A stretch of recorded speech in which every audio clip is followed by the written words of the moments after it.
Hello, hi, welcome all the competitive warriors and would-be teachers. This is your Kiran Kodumuru. Welcome back to our school assistant biological science content classes. So ఇవన్నీ కూడా free classes, ఎవరైనా చూడొచ్చు, ఎవరైనా access చేసుకోవచ్చు. So ఇప్పటివరకు అయినటువంటి అన్ని classes కూడా 8th and 9th అయిపోయి ఇప్పటివరకు దానికి సంబంధించిన ప్లేలిస్ట్ అన్నీ కూడా డిస్క్రిప్షన్లో ఉన్నాయి. అండ్ ఇంకా వచ్చేసి 10th క్లాస్ అవుతుంది, 8th యూనిట్ అవుతుంది. ఇప్పటివరకు అయినటువంటి 10th క్లాస్ ఇండివిజువల్ వీడియోస్ అన్నీ కూడా డిస్క్రిప్షన్లోనే మిస్ అయినట్లు చూడొచ్చు. అండ్ ఇంకా సబ్జెక్ట్కి సంబంధించిన డౌట్స్ ఉంటే కామెంట్స్లో కానీ నా నెంబర్కి వాట్సాప్లో ఉన్నట్టయితే నేను ట్రై చేస్తాను క్లియర్ చేయడానికైతే. సో ఈరోజు సెషన్ ఏంటంటే, సో ఆల్రెడీ అనువంశికత లాస్ట్ 2 సెషన్స్లో బేసిక్ టర్మినాలజీ గురించి చెప్పడం జరిగింది అండ్ ఇంట్రొడక్షన్ ఇవ్వడం, అంటే మనకు ఎగ్జామ్ పాయింట్ ఆఫ్ వ్యూలో ఎలాంటి క్వశ్చన్స్ చేయడానికి ఆస్కారం ఉంటుంది అనేటువంటిది ఒక సెషన్. అండ్ సెకండ్ సెషన్లో వచ్చేసి బేసిక్ టర్మినాలజీ ఏంటి అనేది లాస్ట్ సెషన్లో చూసాము. ఈరోజు సెషన్లో వచ్చేసి సో సంకరీకరణం, సో మెండల్ యొక్క ఏక సంకరణం అంటే ఏంటి, సో మోనో హైబ్రిడైజేషన్ ఏంటి, పీ జనరేషన్ అంటే F1 ఏంటి, F2 ఏంటి, F3 ఏంటి, సో వాటిల్లో దృశ్య రూపం ఏంటి, అదేవిధంగా జన్యు రూప నిష్పత్తి ఏంటి, సో ఎందుకు అలా వస్తాయి అనేటువంటి అంశాలను అయితే చూద్దాము. కొంచెం డిఫరెంట్ వేలో చూద్దాం. సో మనము చిన్నప్పటి నుండి చదువుకున్న, దట్ మీన్స్ ఇంటర్మీడియట్లో చదువుకున్నది, సో వైవై పెట్టేసి ఏదో క్యాపిటల్ లెటర్స్ స్మాల్ లెటర్స్ పెట్టేసి ఒక బాక్స్ వేసి పన్నెట్ గల్ల పట్టిక వేసేసి, దట్ ఈస్ చాలా చూసిన దానికంటే కూడా కాన్సెప్చువల్ బేస్డ్గా చూద్దాం మనం. సో ఏంటి అసలు జన్యు అంటే ఏంటి, ఎక్కడి నుంచి వస్తుంది, సో ఇలానే ఈ కాంబినేషన్లోనే ఎందుకు ఏర్పడాలి, ఇంకో కాంబినేషన్ ఎందుకు ఏర్పడాలి, వెరీ క్లియర్గా అయితే చూద్దాము. సో కొంచెం డిఫరెంట్ వేలో కాన్సెప్ట్ బేస్డ్గా చూద్దాం. సో అది వచ్చేసి మనకి ఏంటంటే మెండల్ ఏక సంకరణం. ఈరోజు చూడబోయే అంశం వచ్చేసి మెండల్ ఏక సంకరణం.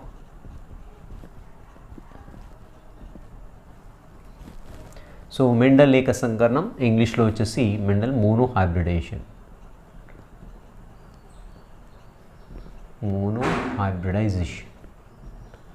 సో సంకరీకరణం అంటే ఏంటి సార్ అని ఎవరు అడిగారు కామెంట్స్లో. సో సంకరీకరణం అంటే ఏం లేదండి, ఒకే జాతికి చెందినటువంటి వేరువేరు లక్షణాలు కలిగినటువంటి 2 జీవుల మధ్య జరిగేటువంటి ఏదైతే పరాపరాగ సంపర్కం కావచ్చు, లేకుంటే ప్రత్యుత్పత్తి కావచ్చు, సో దాన్ని మనం ఏమంటామంటే సంకరీకరణంగా చెప్పుకుంటూ ఉంటాం. సో సింపుల్, ఒకే జాతికి చెందినటువంటి 2 వేరువేరు లక్షణాలు కలిగిన జీవుల మధ్య, సో అక్కడ పురుష స్త్రీ సంయోగ బీజాలు కలవడాన్ని సంకరీకరణంగా చెప్పుకుంటాం. రైట్, ఇక్కడ చూద్దాము మెండల్ ఏక సంకరణం. సో దీన్ని ఏక సంకరణం అని ఎందుకు అంటున్నామంటే, మనము ఒక జత వ్యతిరేక లక్షణాలు, కేవలం ఒక జత వ్యతిరేక లక్షణాలు, పరస్పర వ్యతిరేక లక్షణాలని బేస్ చేసుకొని మనము సంకరీకరణం చేస్తూ ఉంటాం. సో ఏంటి ఈ యొక్క వ్యతిరేక లక్షణాలు ఏంటి అని చూసినట్లయితే, సో ఉదాహరణకు ఆ బఠానీ ముఖాన్ని పక్కన పెట్టేద్దాము, జనరల్గా చూద్దాము. సో మనలో చూసినట్లయితే, మనుషుల్లోనే మనకు దగ్గర వాళ్ళను రిలేటివ్స్లో చూసినట్లయితే, తల్లిదండ్రులు నల్లగా ఉంటే కొంతమంది పిల్లలు తెల్లగా పుడుతుంటారు. సో ఏంటి ఇలా అంటే తాతదో అమ్మమ్మదో నానమ్మదో వచ్చిందని చెప్తుంటారు. సో ఏంటి అసలు ఎందుకు అవుతుంది ఇలా అని చూసినట్లయితే, సో ఆ లక్షణాంశానికి సంబంధించినటువంటి జన్యు అనేది, జన్యు అంటే మనకు తెలిసిందే డిఎన్ఏలో ఉండేటువంటి ఒక పర్టికులర్ నిర్మాణాత్మక క్రియాత్మక ప్రమాణం ఏదైతే ఉందో దాన్ని జన్యువుగా చెప్పుకుంటాం. DNA is a part of DNA which is responsible for a single character or single trait, that is known as a gene అంటాం దాన్ని. సో ఏంటి ఇలా ఈ పిల్లలు ఇలా పుట్టారు, ఒకవేళ తల్లిదండ్రులు తెల్లగా ఉండి పిల్లలు ఒకసారి నల్లగా పుట్టడానికి ఛాన్స్ ఉంటుంది. ఈ కాంప్లెక్షన్, ఈ కలర్ సంబంధించింది ఏంటి అని చూసినట్లయితే, ఆ రంగుకు సంబంధించినటువంటి జన్యు ఏదైతే ఉందో ఏదో ఒక తరంలో ఎక్కడో ఒక ఎగ్జిస్ట్ అయి ఉంటుంది. సో మరి ఎందుకు అది బయటపడట్లేదు అని చూసినట్లయితే, ఆ జన్యు అనేది ఏ తరంలో ఎక్కడ ఎప్పుడు ఎలా బయటపడుతుందో తెలీదు. సో మరి ఎక్కడుంటుంది జన్యు, సో ఎలా ఏర్పడుతుంది జన్యు, ఎందుకు పర్టికులర్ జన్యు వస్తుంటే ఇంకోటి ఎందుకు రావట్లేదు అనేది చిన్న ఎగ్జాంపుల్ మన కాన్సెప్ట్ బేస్డ్గా చూద్దాం.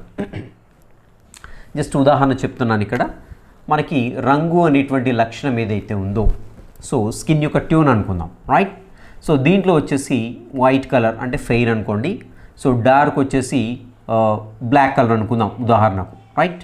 సో నేను బి అనేది స్మాల్ బీతో చూపిస్తున్నాను. సో నాకు మరి మెండల్ బుక్స్లో చూసాను, మన బుక్స్లో ఇచ్చినటువంటి ఈ యొక్క ఇన్ఫర్మేషన్ ఏదైతే ఉందో హైబ్రిడేషన్ గురించి, సో మరి ఫర్ ఎగ్జాంపుల్ ఇక్కడ ఎల్లో కలర్ చూపిస్తున్నాడు అనుకోండి, క్యాపిటల్ వై చేత చూపిస్తుంటాడు.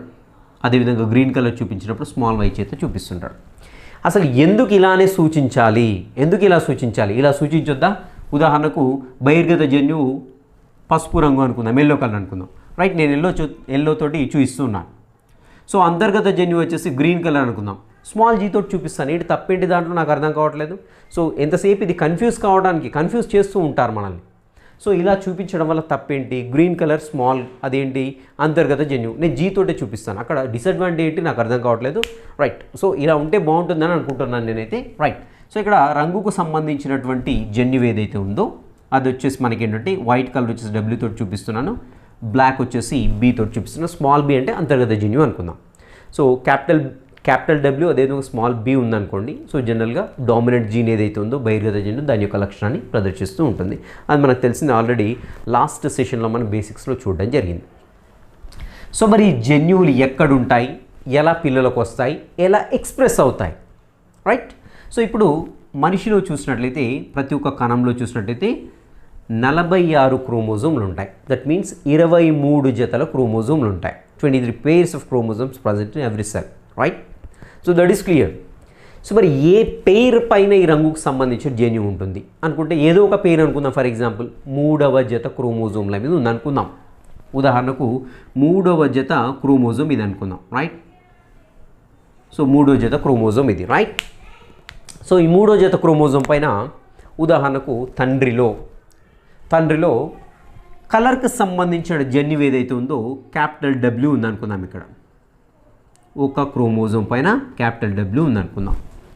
సో ఇంకో క్రోమోజోమ్ పైన వచ్చేసి కలర్కి సంబంధించిన జన్యువే స్మాల్ బీ ఉందనుకుందాం, అంటే అంతర్గత జన్యువు ఉంది.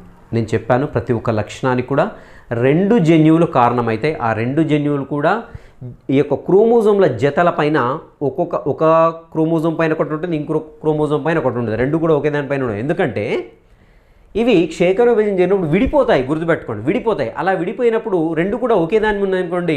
సో ఏర్పడేటువంటి శుక్రకణాల్లో ఒక దాంట్లోనే మనకి ఏంటంటే దీనికి సంబంధించిన జన్యువు ఉంటుంది, ఇంకో దాంట్లో ఉండదు.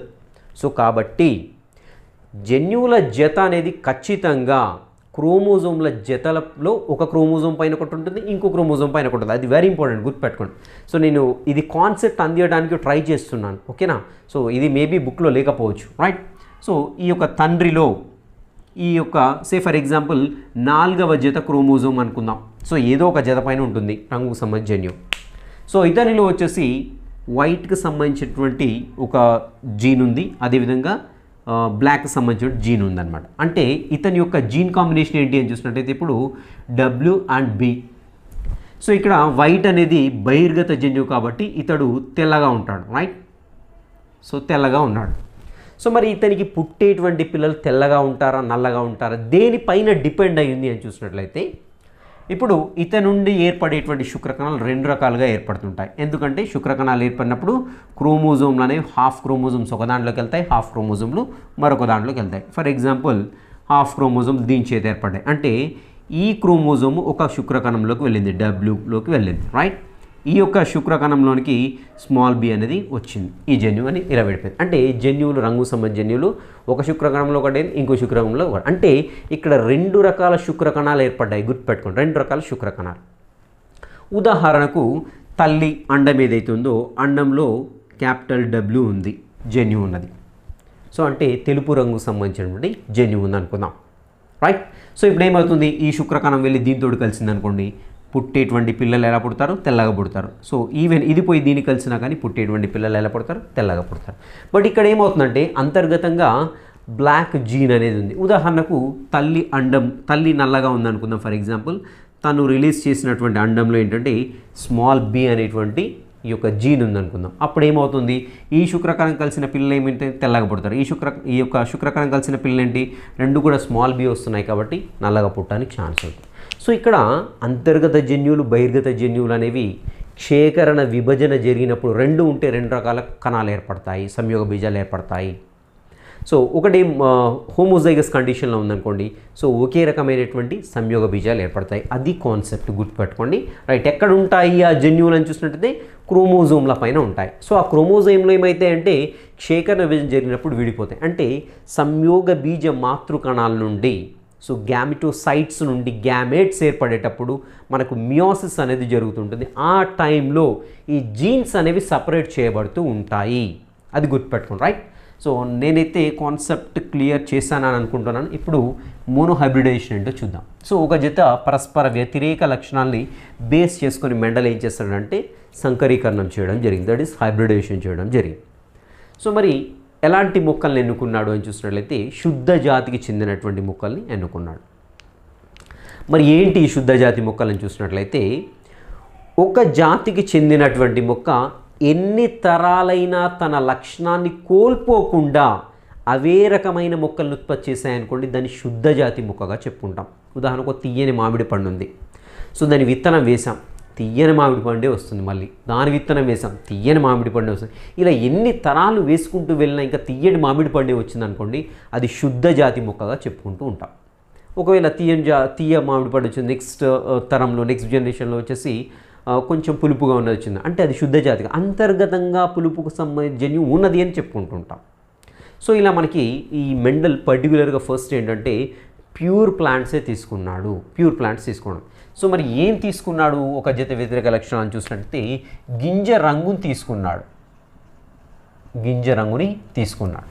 సో ఏంటి గింజ రంగు? ఏ గింజ అని చూసినట్లయితే ఇతను బఠానీ ముక్కలపైన ప్రయోగాలు చేయడం జరిగింది కాబట్టి బఠానీ గింజను తీసుకున్నాడు. గింజ యొక్క రంగు ఏంటి అని చూసినట్లయితే మనకు తెలిసిందే, ఒకటి పసుపు దట్ ఈస్ ఎల్లో, రెండోది వచ్చేసి గ్రీన్. సో మనకి రెండు రకాల గింజలు అనేవి ఈ బఠానీలు కనపడుతుంటే జనరల్గా మనం బయట కూడా చూస్తూ ఉంటాం. సో కూడా ఎల్లో కలర్లో ఉంటుంది, కొన్ని వచ్చేసి గ్రీన్ కలర్లో ఉంటాయి. రైట్, ఇక్కడ మరి తీసుకున్నప్పుడు ఫస్ట్ ప్యూర్ ప్లాంట్ తీసుకున్నాడు. సో దాన్ని ఏమంటామంటే మనము ఇక్కడ పేరెంటల్ జనరేషన్గా చెప్పుకుంటాం. సో రెండు మొక్కల మధ్య పరపరాగ సంపర్కం చేశాడు. గుర్తుపెట్టుకోవాలి, పేరెంటల్ జనరేషన్లో ఏం జరిగిందని చూసినట్టయితే పరపరాగ సంపర్కం. ఎందుకు పరపరాగ సంపర్కం అంటే ఇక్కడ రెండు ప్యూర్ ప్లాంట్స్ తీసుకున్నాడు. ఒక ప్లాంట్లో వచ్చేసి మనకి గ్రీన్ కలర్ ప్లాంట్ ఇది వచ్చేసి రైట్. సో ఇది వచ్చేసి మనకి ఏంటంటే అంటే గ్రీన్ సీడ్ ఉండేటువంటి ప్లాంట్, ఇది వచ్చేసేమో yellow seed right. So green seed ఏదైతే ఉంటుందో, సో ఆకుపచ్చ రంగు బఠానీ ఏదైతే ఉంటుందో దానిలో మనకేంటి రెండు కూడా ఒకే రకమైన జన్యువులు ఉంటాయి. అదేవిధంగా పసుపు రంగు సంబంధించినటువంటి బఠానీ గింజ ఏదైతే ఉందో దాంట్లో కూడా రెండు కూడా సేమ్ జన్యువులు ఉంటాయి. లైక్ ఇప్పుడు ఎల్లో అనేది డోమినెంట్ జీన్ మనం ఆల్రెడీ చూసాము, ఫస్ట్ సెషన్లో చూడడం జరిగింది రైట్. సో ఇక్కడ ఏంటంటే నేను క్యాపిటల్ వై చేత చూపిస్తున్నాను, ఇవి రెండు కూడా బహిర్గత జన్యువులు. సో మరి గ్రీన్ సీడ్లో ఏముంటాయి? జనరల్గా మన బుక్లో అయితే రెండు కూడా స్మాల్ వై ఇచ్చాడు, నేను ఇక్కడ స్మాల్ జీ రాసుకుంటున్నాను. సో ఈ యొక్క జీని చూడగానే అది గ్రీన్ కలర్కి సంబంధించిన అర్థమవుతుంది, స్మాల్ లెటర్ అనేది అంతర్గత జన్యువుగా అర్థమైపోతూ ఉంటుంది రైట్. మీరు ఇష్టం ఉంటే వైవై కూడా రాసుకోవడానికి ఛాన్స్ ఉంటుంది. సో ఇక్కడ ఏంటి, ఇప్పుడు ఇదొక క్రోమోజోమ్ పైన ఉంది, ఇదొక క్రోమోజోమ్ పైన ఉంది. క్షేకరణ విభజన జరిగినప్పుడు ఏమవుతుంది, ఇలా విడిపోతూ ఉంటాయి రైట్. సో ఒక క్రోమోజోమ్ ఒక దాంట్లో, ఇంకో క్రోమోజోమ్ ఒక దాంట్లోకి వెళ్ళిపోతుంది, దడి సంయోగ బీజాల్లోకి వెళ్ళిపోతూ ఉంటుంది. సో కాబట్టి ఇక్కడ నుండి ఎన్ని రకాల సంయోగ బీజాలు ఏర్పడినప్పటికీ కూడా అన్నిట్లోకి జీనే ఉంటుంది. సో కాబట్టి ఏం తీసుకుంటున్నాం మనం ఇక్కడ, కేవలం ఒక జీని మాత్రమే తీసుకుంటాం. ఇది ఒక సంయోగ బీజం ఏర్పడింది. So this is known as parental generation. దీన్ని ఏమంటామంటే పీ తరం అంటాం. పీ తరం అంటే పేరెంటల్ జనరేషన్, జనక తరంగా చెప్పుకుంటూ ఉంటాం. సో జనక తరంలో మెండల్ ఏం చేశాడని చూసినట్లయితే శుద్ధ జాతికి చెందినటువంటి మొక్కలను తీసుకున్నాడు, వాటి మధ్య పరపరాగ సంపర్కం, గుర్తుపెట్టుకోండి పరపరాగ సంపర్కం చేశాడు రైట్. సో ఇక్కడ వచ్చేసి మనకి ఇక్కడ కూడా మనకి కేవలం ఒక రకమైనటువంటి సంయోగ బీజాలు ఏర్పడతాయి. ఆ సంయోగ బీజాలు అన్నింటిలో కూడా ఏముంటుంది, వై ఉంటుంది, వై జీన్ ఉంటుంది. అంటే పసుపు రంగుకు సంబంధించినటువంటి బహిర్గత జన్యు ఉంటుంది. సో ఆల్రెడీ బహిర్గత జన్యు అంతర్గత జన్యు అంటే ఏంటి, సో అవి డామినెంట్ ఎలా చేస్తాయని ప్రీవియస్ సెషన్లో చెప్పడం జరిగింది. ఎవరైనా మిస్ అయినట్లు డెఫినెట్గా లాస్ట్ సెషన్ చూడండి, దాంట్లో ముఖ్యమైన టర్మినాలజీ మొత్తం కూడా చెప్పడం జరిగింది. సో అది అర్థమైతే, సో ఈ టర్మినాలజీతో ఫెమిలియర్ ఉంటే no problem. If you don't have familiarity with these terms, then you just refer the previous one, right? So చూద్దాం, ఇక్కడ వచ్చేసి మనకి ఏంటంటే ఎల్లో కలర్ జీన్ అనేది దీని యొక్క సంయోగ బీజం. ఎన్ని సంయోగ బీజాలు ఏర్పడ్డా అన్ని సంయోగ బీజాల్లో కూడా ఒకే రకమైన జన్యువు ఉంటుంది, అది బహిర్గత జన్యువు, పసుపు రంగుకు సంబంధించిన జన్యువు ఉంటుంది. సో ఈ మొక్క నుండి ఏర్పడిన సంయోగ బీజాలు ఎన్ని ఏర్పడ్డా, ఎన్ని లక్షల కోట్లు ఎన్ని ఏర్పడ్డా కానీ అన్నిట్లో కూడా కేవలం ఒకే ఒక జన్యువు ఉంటుంది, అంతర్గత జన్యువు, అది ఆకుపచ్చ రంగుకు సంబంధించినటువంటి జన్యువు రైట్, అది అంతర్గత జన్యువు రైట్. సో ఇక్కడ ఏమవుతుంది, మనకి ఇలా ఏర్పడినటువంటి ఈ సంయోగ బీజాలు సంయోగం చెందినప్పుడు ఏర్పడేటువంటి మొక్కలో ఏర్పడేటువంటి పేరు ఏదైతే ఉందో క్యాపిటల్ వై ఉంటుంది, అదేవిధంగా స్మాల్ జీ ఉంటుంది, రైట్. సో ఇప్పుడు ఏంటి ఈ మొక్క అని చూసినట్లయితే మనకేంటి వై ఎప్పుడు కూడా బహిర్గతం, రైట్. ఇక్కడ వచ్చేసి ఇది అంతర్గత జన్యు. సో బహిర్గత జన్యు అంతర్గత జన్యు యొక్క లక్షణాన్ని తొక్కివేస్తుంది, ఎపిస్టాస్ అంటాం, మనం తర్వాత చూద్దాము, రైట్. సో ఇక్కడ ఏర్పడిన మొక్క అన్నీ కూడా పసుపు రంగు విత్తనాల్ని కలిగి ఉంటాయి, 100% మొక్కలన్నీ కూడా. సో ఎక్కడ కలిసినా ఈ రెండు కాంబినేషన్ ఇంకోటి రాదు. సో కాబట్టి ఎన్ని ఏర్పడ్డా ఇక్కడ మొత్తం ఏర్పడే మొక్కలన్నీ కూడా పసుపు రంగు బఠానీ గింజలను కలిగినటువంటి మొక్కలే ఏర్పడుతూ ఉంటాయి. దీన్ని మనం ఏమంటామంటే F1 తరం, ఫిలియాల్ 1 అంటాం. ఫిలియాల్ 1 అంటే తరం, ఒకటవ తరం కాబట్టి దీన్ని F1 తరంగా చెప్పుకుంటాం. సో దీంట్లో 100% మొక్కలన్నీ కూడా పసుపు రంగుని కలిగి ఉంటాయి, పసుపు రంగు గింజల్ని కలిగి ఉంటాయి. బట్ అంతర్గతంగా చూసినట్టయితే ప్యూర్ అంటే ప్యూర్ కాదు, గ్రెయిన్కి సంబంధించినటువంటి జన్యు కూడా అక్కడ ఉంది, but it is not being expressed. ఎందుకంటే మనకు ఇక్కడ పక్కన తొక్కేస్తూ ఉంది, బహిర్గత జన్యు ఉంది కాబట్టి ఇది అణిచివేస్తూ ఉంటుంది, రైట్. సో నెక్స్ట్ ఏం చేశాడని చూసినట్లయితే F1 తరంలో వీటి మధ్యలో స్వపరాగ సంపర్కం చేశాడు. దట్ మీన్స్ ఆత్మపరాగ సంపర్కం చేశాడు. ఆత్మపరాగ సంపర్కం అంటే సో ఇది ఒక మొక్క ఉంటుంది, సేమ్ ఇక్కడ వచ్చేసి మనకి ఇంకో మొక్క కూడా ఉంటుంది. సో ఈ మొక్కని చూడండి, capital Y small G. Confuse కాకుండా నేను జీ అని రాస్తున్నందుకు, ఎందుకంటే ఈజీగా రిమెంబరెన్స్ కోసం నేను ఏంటంటే capital Y small G, small Y రాసుకుంటే స్మాల్ వై కూడా రాసుకోండి, ఇబ్బంది ఏం లేదు. సో జీ అంటే గ్రీన్కి సంబంధించి ఈజీగా ఇండికేట్ చేయడానికి. సో ఇక్కడ ఏమవుతుంది, పరాగ సంపర్కం జరిగినప్పుడు చూడండి, ఇక్కడ మనకి 2 రకాల జన్యువులు ఉన్నాయి, గుర్తుపెట్టుకోండి. ఇక్కడ 2 రకాల జన్యువులు ఉన్నాయి, ఒకటి బహిర్గత జన్యు ఉంది, ఒకటి అంతర్గత జన్యు ఉంది. కాబట్టి ఏర్పడేటువంటి సంయోగ బీజాలు ఎన్ని రకాలుగా ఉంటాయి, 2 రకాలుగా ఉంటాయి. సో ఇక్కడ సేమ్ ఉన్నాయి కాబట్టి ఒకే రకం ఏర్పడతాయి కాబట్టి ఒకటే తీసేసుకున్నాం, రైట్. సో ఇక్కడ చూద్దాం, మనకి 2 రకాల సంయోగ బీజాలు ఏర్పడ్డాయి. ఒకటి వచ్చేసి క్యాపిటల్ వై ఏర్పడింది, రైట్. సో ఒకటి వచ్చేసి స్మాల్ జీ ఏర్పడింది. ఇక్కడ కూడా సేమ్ క్యాపిటల్ వై ఏర్పడింది, అదేవిధంగా స్మాల్ జీ అనేది ఏర్పడింది, ఓకేనా, రైట్. సో ఇప్పుడు ఇంకా నెక్స్ట్ హైబ్రిడేషన్. సో ఇక్కడ ఫ్యూజన్ అవుతూ ఉంటుంది, ఫర్టిలైజేషన్. సో ఈ క్యాపిటల్ వై వచ్చేసి ఈ క్యాపిటల్ వైతో కలుస్తుంది ఒకసారి, నెక్స్ట్ ఈ క్యాపిటల్ వై వచ్చేసి స్మాల్ జీతో కలుస్తుంది. ఇక్కడ చూడండి, క్యాపిటల్ వై ఒకటి ఏర్పడుతుంది. నెక్స్ట్ అదేవిధంగా ఇక్కడ క్యాపిటల్ వై స్మాల్ జీ అనేది ఇంకోటి ఏర్పడుతుంది. నెక్స్ట్ ఇక్కడ ఇంకొకటి ఉంది మనకి, చూద్దాం, small G and capital Y అనేది ఇంకోటి ఏర్పడుతుంది. Next small G and small G కాంబినేషన్లో మరొక విత్తనం అనేది ఏర్పడింది, మరొక మొక్క అనేది ఏర్పడింది, రైట్. సో ఇక్కడ ఏమవుతుంది అని చూసినట్లయితే చూడండి, ఇది వచ్చేసి మనకి ఏంటంటే F2 తరం. సో మరి ఇక్కడ F2 తరంలో ఏమేమి ఏర్పడ్డాయి చూడండి ఒకసారి. ఇక్కడ క్యాపిటల్ వై, క్యాపిటల్ అంటే ఏంటి, సో పసుపు రంగు మొక్కలు, పసుపు రంగు గింజలు కలిగినటువంటి మొక్కలు వస్తాయి. ఇక్కడ క్యాపిటల్ వై స్మాల్ జీ అంటే ఏం చూసినట్లయితే ఇది కూడా పసుపు రంగే, బట్ ఇక్కడ ఏముందని చూసినట్లయితే హెటిరోజైగస్ కండిషన్లో ఉంది. హెటిరోజైగస్ కండిషన్ అంటే మనకి విషమ యుగ్మజంగా ఉంది, అంటే అంతర్గత జన్యువు కూడా ఉంది. ఇక్కడ కూడా సేమ్ కండిషన్ ఉంది ఇక్కడ కూడా. అండ్ ఇక్కడ వచ్చేసి ఇది ప్యూర్ ప్లాంట్, బట్ ఇక్కడ వచ్చేసి ఏంటంటే 2 కూడా అంతర్గత జన్యువులు ఉన్నప్పుడు ఈ గింజ అనేది ఆకుపచ్చ రంగులో ఉంటుంది, గుర్తుపెట్టుకోండి. సో కాబట్టి ఇక్కడ పసుపు రంగు గింజలు ఎన్ని ఏర్పడ్డాయి అని చూసినట్లయితే F2 తరంలో ఎల్లో వచ్చేసి మనకి 25% ఏర్పడ్డాయి, రైట్. సారీ 25 కాదు, ఇక్కడ ఏర్పడ్డ పర్సెంటేజ్ కూడా మనకి 25 ఉన్నాయి చూడండి. సో కాబట్టి ఇవన్నీ కూడా పసుపు రంగే కాబట్టి సో ఇక్కడ మనకి ఎల్లో కలర్ మొత్తం కూడా ఎన్ని ఏర్పడ్డాయి చూసినట్లయితే 75% అనేవి ఎల్లో కలర్ సీడ్స్ అనేవి వచ్చాయి. నెక్స్ట్ కేవలం మనకి రెస్ట్ ఆఫ్ ది 25% ఏదైతేనో ఈ 25% వచ్చేసి మనకి గ్రీన్ కలర్ సీడ్స్ వచ్చాయి. సో ఇది బయటికి కనిపించేటువంటి నిష్పత్తి. సో బయటికి కనిపించేటువంటి మొక్కలు మనకి, సో బయటికి కనిపించేటువంటి గింజల యొక్క రూపం ఎల్లో కలర్లో ఎన్ని ఉన్నాయి, 70% ఉన్నాయి. అంటే ఇక్కడ మనం 4 పార్ట్స్ తీసుకున్నట్లయితే ఇది 3:1గా చెప్పుకుంటూ ఉంటాము. సో 25 1 25, 25 3 75 కాబట్టి మనం 3:1. ఇది మనకు కనిపించేటువంటి లక్షణం. సో కాబట్టి దీన్ని ఏమంటామంటే దృశ్య రూప నిష్పత్తిగా చెప్పుకుంటూ ఉంటాం. సో మరి ఇక్కడ జన్యువుల యొక్క కాంబినేషన్ చూసినప్పుడు ఎన్ని రకాల జన్యువుల కాంబినేషన్లు కనపడుతున్నాయంటే 3 రకాల జన్యువుల కాంబినేషన్లు కనపడుతున్నాయి. ఒకటి వచ్చేసి మనకి capital Y. So that means capital Y అంటే అక్కడ శుద్ధ జాతి కనపడుతుంటుంది. సో ఇది ఒకటి జన్యువుల జత, రైట్. సో ఇంకొకటి వచ్చేసి ఏంటి, క్యాపిటల్ వై స్మాల్ జీ కనపడుతుంది, ఇంకొకటి కూడా క్యాపిటల్ వై స్మాల్ జీ కనపడుతుంది. అంటే ఇవి 2 కలిపేసి ఒకటి, రైట్. సో నెక్స్ట్ వచ్చే స్మాల్ జీ ఒక, అంటే 3 రకాల జన్యువుల జతలు అనేవి మనకి F2 తరంలో కనపడుతూ ఉన్నాయి, రైట్. సో ఈ జన్యువుల జతలు ఎన్నైతే ఉన్నాయో వాటి సంఖ్యని చూపిస్తే మనము సింపుల్గా దీన్ని జన్యురూప నిష్పత్తిగా చెప్పుకుంటాం.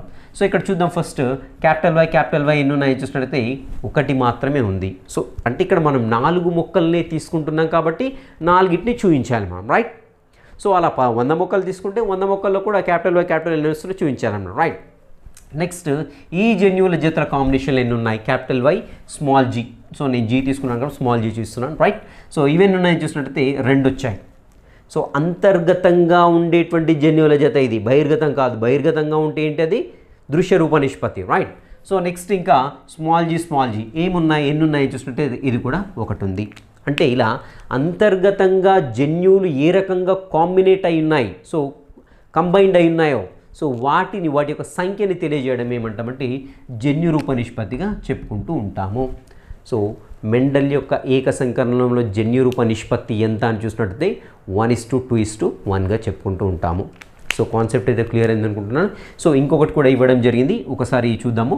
సో F2 తరంలో వచ్చినటువంటి ఇవేవైతే ఉన్నాయో వీటిలో తిరిగి మళ్ళీ ఆత్మపరాగ సంపర్కం చేశాడు మెండల్.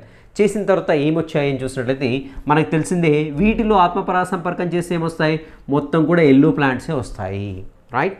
సో వీటిలో ఆత్మపరాగ సంపర్కం చేస్తే ఏమొస్తాయి? అన్నీ కూడా గ్రీన్ కలర్ సీడ్స్ ఉన్నటువంటి ప్లాంట్సే వస్తాయి.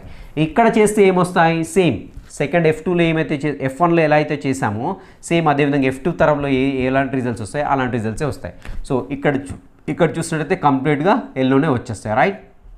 సో ఇక్కడ చేసినట్టయితే ఆత్మపరాగ సంపర్కం అన్నీ కూడా గ్రీనే వచ్చేస్తుంటాయి. సో మరి ఇక్కడ చేస్తే ఏమొస్తాయని చూసినట్లయితే మనకి 75% వచ్చేసి ఎల్లో ఉంటాయి అండ్ 24% వచ్చేసి గ్రీన్ ఉంటాయి, రైట్. సో అంతే కదా. సో ఇక్కడ చేసింది మనము F2లో చేసాం కదా, సేమ్ F1 తరంలో ఏవైతే చేస్తున్నామో సేమ్ అదే ఇక్కడ కూడా అవుతూ ఉంటుంది. సేమ్ ఇదే రిజల్ట్ మనకి ఇక్కడ వస్తూ ఉంటుంది. ఈ తరాన్ని వచ్చేసి మనము F3 తరంగా చెప్పుకున్నాం. మన బుక్లో కూడా ఇచ్చాడు, బట్ క్లియర్గా ఏం చెప్పలేదు. దాన్ని F3 తరంగా చెప్పుకుంటాం. F3 తరంలో చూడండి కాంబినేషన్. సో కంప్లీట్గా మనకి ఒక దాని నుంచి మొత్తం ఎల్లో వస్తాయి, ఇంకో దాని నుండి వచ్చేసి 74% ఎల్లో ఉంటాయి, 24% గ్రీన్ ఉంటాయి, ఇంకోటి వచ్చేసి 24%, రెస్ట్ ఆఫ్ ది 24% వచ్చేసి మనకి కంప్లీట్గా గ్రీన్ కలర్ సీడ్స్ అనేవి ఏర్పడుతుంటాయి. ఇది కంప్లీట్గా వచ్చేసి F3 తరం. సో మరి వీటి ద్వారా మెండల్ ఏం పరికల్పనలు చేశాడు? ఎజంప్షన్ ఏంటి? మెండల్ ఎజంప్షన్ అంటే 3 రకాల పరికల్పనలు చేశారు. సో ఏంటి ఈ పరికల్పనలను చూసినట్లయితే మొదటి పరికల్పన వచ్చేసి ప్రతి ఒక్క లక్షణాంశానికి ఒక జత కారకాలు కారణమని చెప్పాడు. సో దట్ ఈస్ జన్యువులు అని ఇవ్వలేదు. సో ఒక జత కారకాలు కారణమవుతాయని చెప్పడం జరిగింది. సో మరి సెకండ్ పరికల్పన ఏంటి అని చూసినట్లయితే ఈ జత కారకాలు అనేవి పేరెంట్స్ నుండి ఒక జనకుల నుండి ఒక్కొక్క జనకుల నుండి ఒక్కొక్కటి వస్తుంటాయని చెప్పడం జరిగింది. అది రెండో పరికల్పన. సో మూడోది వచ్చేసి ఏంటంటే మనకి ఈ యొక్క జన్యువులు అనేవి 2 కాంబినేషన్లో కలిసినప్పుడు బహిర్గత జన్యువు అనేది అంతర్గత జన్యువుని తొక్కిపడేసి బహిర్గత జన్యు యొక్క లక్షణాన్ని మాత్రమే బయటికి ప్రదర్శిస్తుందని చెప్పడం జరిగింది. So that is law of dominance అని చెప్పుకుంటాము. తెలుగులో వచ్చేసి మనము మెండల్ బహిర్గత సూత్రం అంటాం. సో లా ఆఫ్ డామినెన్స్గా చెప్పుకుంటాం. అది 3వ పాయింట్గా చెప్పాడు. సో గుర్తుపెట్టుకోండి, 3 పరికల్పనలు చేయడం జరిగింది మెండల్. సో ఒకటి వచ్చేసి మనకి ఏంటంటే ప్రతి ఒక్క లక్షణాంశానికి కూడా ఒక జన్యువుల జత కారణమవుతుందని చెప్పాడు. ఈ జన్యువుల జతలో ఒక జన్యువు ఒక పేరెంట్ నుండి ఇంకో జన్యువు వచ్చేసి ఇంకో పేరెంట్ నుండి వస్తూ ఉంటుంది. సో ఇలా మనకి ఈ జన్యువుల జత కాంబినేషన్ ఉన్నప్పుడు కేవలం ఏదైనా ఒక లక్షణాంశం మాత్రమే బహిర్గతం అవుతుంది, ఇంకొకటి అణచబడుతుందని చెప్పాడు. ఈ 3 పరికల్పనలు అయితే మెండల్ చేయడం జరిగింది.